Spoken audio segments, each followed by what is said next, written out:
ప్రకటన గ్రంథం 3వ అధ్యాయము.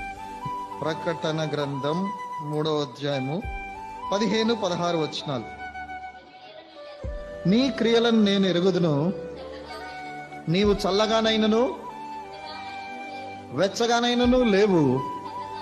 నీవు చల్లగానైనను వెచ్చగానైనను ఉండిన మేలు, నీవు వెచ్చగానైనను చల్లగానైనను ఉండక నులువెచ్చగా ఉన్నావు గనుక నేను నిన్ను నా నోట నుండి ఉమ్మివేయనుద్దేశించుచున్నాను. మీలో తెలివిగల్ల వాళ్ళు అటు ఇటు కాదులే, లేకపోతే అటు 50 ఇటు 50 అనుకుంటున్నారు కదా.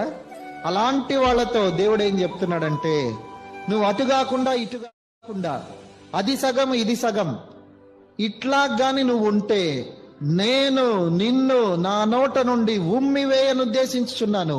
ఇంకా ఉమ్మి వేయలేదు, ఉమ్మి వేయాలనుకుంటున్నా. ఒక్కసారి ఉమ్మేస్తే మళ్ళీ ఎవరైనా ఎత్తుకుంటారండి?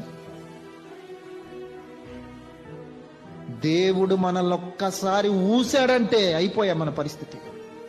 ఇంకెవరూ మనకు సహాయం చేయలేరు.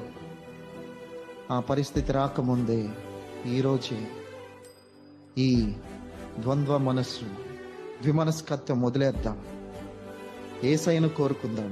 యేసయ్య రాయిబారిగా ప్రియమైన యవన బిడ్డలారా మిమ్మల్ని బతిమాలుతున్నాను, యేసు ప్రభువును కోరుకోండి.